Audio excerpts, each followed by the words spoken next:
Okay, good morning, afternoon, evening, whenever you're watching this video. Today we're going to be going over Objective 1.3b. So we're working on our second day of hyperbolas, and today what we're going to be doing is writing equations of hyperbolas if our center is at 0, 0. A little bit more simple than if our center was at HK, shifted off the origin. So the essential questions: how do you use graphs of hyperbolas to write standard form equations? And how do you use key features of hyperbolas to write standard form equations? So that's what you're going to be doing today. Yesterday we took the equations, we graphed the hyperbola. We took the equations, we found the key features. Today, the other way around. So vocabulary today: hyperbola, foci, center, branch, transverse axis, across. This is the across. Trans means across. The axis that cuts across the hyperbola and touches it at each vertex. Your conjugate axis, vertices, reference box, and oblique asymptotes. Okay, all right. So, couple of notes. What do you need to know? Okay, so to write the equation of a parabola, hyperbola. I always do that. Okay, here's what we need. We need to know what is the HK. We need to know what is the center. And we also need to know what is A and what is B. That's what you need to know: HK, A, and B. Sometimes you'll have all that information, so it'll be pretty simple to find, and sometimes you'll have to do a little work to find them. Okay, so a couple reminders from yesterday. If you have a horizontal transverse axis,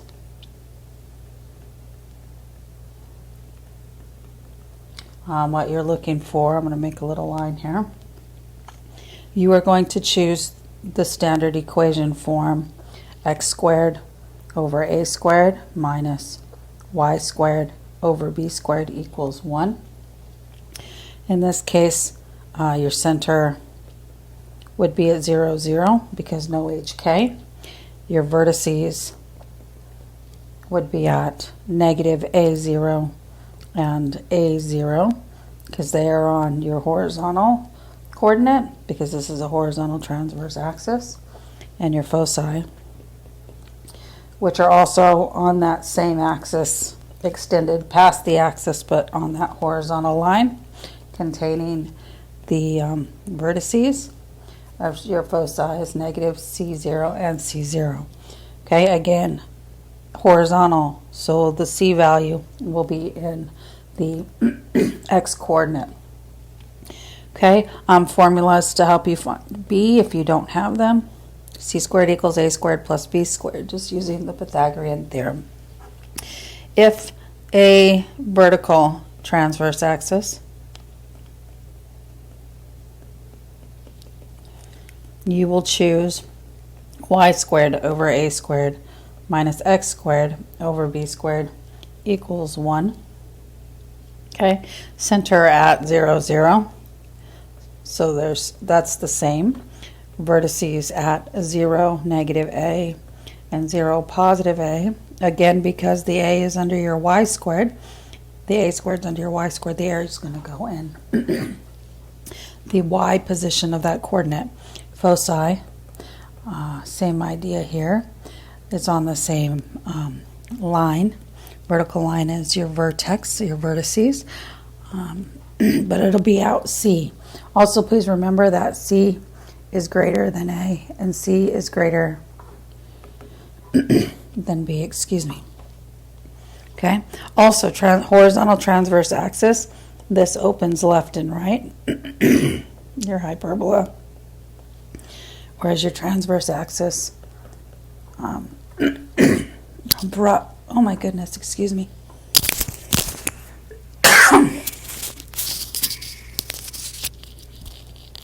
I'm sorry. Your vertical transverse axis opens up and down. Okay, so remember what we need. We need the center and A and B. Okay, So it says, write the standard form equation of the hyperbola illustrated in the graph. Okay, so here we have a center. So our center of our hyperbola, you can see it because the asymptotes here pass through or intersect at the center of the hyperbola all of the time. So we have a center at 0, 0. So that would be our HK. All right, then here we have a vertex, and those are on the horizontal transverse axis. So there's your transverse axis right there. So your center is at 0, 0, and you have your vertices at negative 2, 0, and 2, 0. And so the distance between the center and a vertices is your A term, so that's A equals 2. So we have that. Now, your B term, your B value comes from your conjugate axis, and your conjugate axis is right here. And you can see, because they've done the reference box, what your B value is. Okay, so your B here equals 1. And so, here's what we have. We have our HK, which we don't really, we can choose one of these two formulas here since it opens left and right. This will be a horizontal transverse axis. So we are going to choose x squared over a squared minus y squared over b squared equals 1. And we have a equals 2 and b equals 1. So we'll just plug that in. So that will be x squared over 2 squared minus y squared over 1 squared equals 1. And then we'll just clean that up. So that's x squared over 4 minus y squared equals 1. And so I'm just going to clean that up to y squared. There you go. And there is your equation. Now you could plug this into Desmos as a check to make sure that your graph matches the graph that you found, and that's a way to check your work. So use that tool. Okay, let's look at B here. Now B, you're opening up and down. So this is a vertical transverse axis. So we will be choosing y squared over a squared minus x squared over b squared equals 1. And what we need now is our center, which is at 0, 0. So that's useful. And then the distance from the center to the vertices. So you can see that there, that's at 5, 0 and negative 5, 0. So that distance is 5. So here's what we know, a equals 5, and then our center's at 0, 0. Now we just need our b value, so we're looking at our reference box here. And so you can see your b value is here and here at these points, 0, 2, 0, negative 2. So that means b equals the distance of 2. So we'll plug that information in. Y squared equals 5 squared minus x squared over 2 squared equals 1. Clean it up. Y squared over 25 minus x squared over 4 equals 1.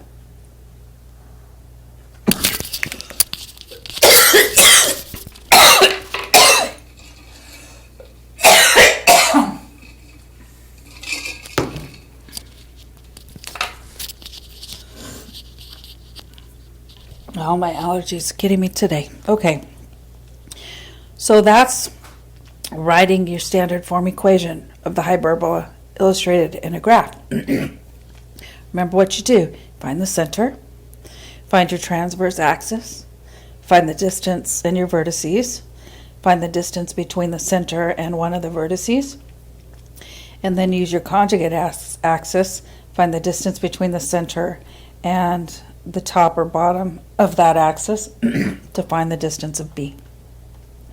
Okay, so let's move on to not having a graph here and having some key features. So we are writing the standard form equation of the hyperbola using the key features provided. So here we have vertices at 10, 0 and negative 10, 0. So if I go 10, 0, this is negative 10, 0 right here. I'm just going to sketch. And over here, we have positive 10, 0. Okay, well, the center of that's your transverse axis right there. Your center would be at the center of that, so that would be at 0, 0. And of course you could do some math for that, but I think that you can see that it's 10 going this direction and 10 going that direction. So there's our A, because it's on, our vertices are on our transverse axis, and A represents that value. So we know that. We also know that our center is at 0, 0. Okay, I'm going to move that. Whoa, out of the way. All right, endpoints of the conjugate axis. Okay, so that means that we're looking for the vertical axis here that passes through the center, and it's perpendicular to the transverse axis of which the vertices lie, and the endpoints of our conjugate axis are at 0, 9 and 0, negative 9. So what we're looking for here is representative of B. So it's the distance between the center and the endpoint, so that would be a distance of 9. Or if we go up, same idea. So here's what I know. Center is at 0, 0. A equals 10 and B equals 9. And since this is your transverse axis, because it contains your vertices, then this is a horizontal. This is horizontal transverse axis. Okay, and so we'll go with x squared over a squared minus y squared over b squared equals 1. Okay, and so that would be a center at, that would be an equation at x squared over 10 squared minus y squared over 9 squared equals 1. Simplify that, x squared over 100 minus y squared over 81 equals 1. Okay, so just to review, I'm going to have you try D without me. So just to review, you have to determine what kind of transverse axis it is, horizontal or vertical. You can do a little sketch to help you with that, or you can just use logic, up to you. Find the center, find the distance from the center to a vertex to get your A, and the center to the endpoint of your conjugate axis to get B. Plug that information into your equation, and then you're done. So try D. So press pause and do D, and then when you're finished with D, press play and let's see how you do. Okay. And so you should have got the answer, y squared over 81 minus x squared over 121 equals 1. All right, let's try E. So E, in this case, we're given vertices at 0, 3 and 0, negative 3, and the foci. Okay, so the foci and the vertices are on the same line, right? And so if we are here without number E. All right, let's try that again. Okay, so you have vertices at 0, 3. All right, and 0, negative 3. So here would be 0, 3. And here would be 0, negative 3. Okay, so that is a vertical transverse axis. All right, so we know that. So we can see our A, here's our center right here, because it has to be in the center of your transverse axis. So you can see that your A value is 3, and your center is 0, 0. So we already know that A equals 3, and you know what? A squared equals 9. Let's just do that, because the equation needs an A squared. All right, and we have a center at 0, 0. So now what we need is B. We need B squared. That's what we need, okay? So with a vertical transverse axis, we're going to be using y squared over a squared minus x squared over b squared equals 1. But we don't have B. Let's take a look at the information we do have right here. We have our foci. Okay, now our foci are on the same line, the same vertical line as your vertices, and of course they extend out a little further, so that would be this distance right here. Okay, and these would be your foci here at 0, negative 3 square root of 10, so that would be a focus. And then up here you would have your other focus, which would be at 0, 3 square roots of 10. Okay, so that would be focus 2. All right, and so this gives you your C value. Your C value is the distance from the center to the focus. So here's what I know. C equals 3 square roots of 10. Well, what I need is B. And so to do that, I'm going to have to get out my Pythagorean theorem here and do C squared is equal to A squared plus B squared so that I can find B. So we'll just plug these values in. So here's what I know. A squared is 9 plus B squared. And then I'm going to plug in for C, 3 square roots of 10 squared. All right, so we're going to just simplify that real quick. So 3 squared is 9, and the square root of 10 squared is 10. And if you forgot how to do that, that's just the square root of 10 times itself. Square root of 10 times the square root of 10 is 100, square root of 100, which is 10. So there you go. All right, so we have 9. 9 times 10 equals 9 plus b squared. So 90 equals 9 plus b squared. We'll subtract 9. You get 81 equals b squared. And to be honest, I think we can just go ahead and stop there because we are looking for b squared. So we have our a squared. We have our b squared. Our center is at 0, 0, so we know we can use this equation that has a vertical transverse axis. So that would be y squared over 9. Let's try minus. Not an ellipse. X squared over 81 equals 1. Okay, now your turn. You try F, so press pause, try F, and then when you're finished, press play and see if you have the answer right. So hopefully you were able to come up with this answer here. X squared over 25 minus y squared over 9 equals 1. Okay, if you didn't, go back and see if you can figure out what you did incorrectly. Okay, so that's when you're given vertices and foci, how you're finding your equation. Now this last one here was just asking you to convert from the general form of a hyperbola. Now we know these are hyperbolas because they have an x squared minus a y squared. Okay, so that makes it a hyperbola. And it doesn't matter if they have the same coefficient or different coefficients. They can have either. Okay, but if we want to put it in standard form, here's what we want to do. Notice that your x squared is positive and that your y squared is being subtracted. So this is going to be a horizontal transverse axis. Okay, so that means we're trying to get this into x squared over a squared minus y squared over b squared equals 1. And so let's just rearrange the equation and start moving values.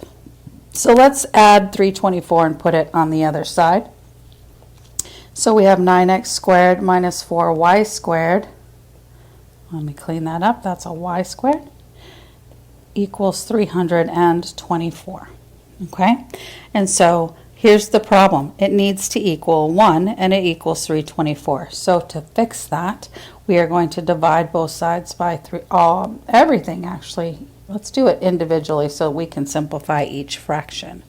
All right, so 9 happens to go, I'm going to just grab a color here. 9 happens to go into 324 36 times. Okay, so that becomes a 1x squared over 36. 4 happens to go into 324 81 times. Okay, so there we have that. And then, of course, that's 1. So our new equation, final equation here is x squared over 36 minus y squared over 81 equals 1. And so this is just a little extension of what we've been practicing. This is just a conversion equation. Okay, so I would like you to try H. One indicator, though, that you need to pay attention to is that this is a positive y squared and this is a negative x squared. So you might want to rearrange them because this will be a vertical transverse axis. So you could just rewrite this as y squared minus x squared minus 121 just to get you started. So give that a go and let's see how you do. Press pause, do this problem, and then press play. Okay, so I'm going to assume that you went ahead and tried it on your own, and you're checking your math here. Okay, so today on Canvas you have an assignment called 1.3b, and it has 10 problems or so. I think it's 10, and they mirror pretty much what we did here. So you should have some good guidelines. Don't forget, tomorrow you have a quiz on ellipses and circles. There will be a set of practice problems for you to work on tomorrow morning on Wednesday so that you can prepare. Have a good day.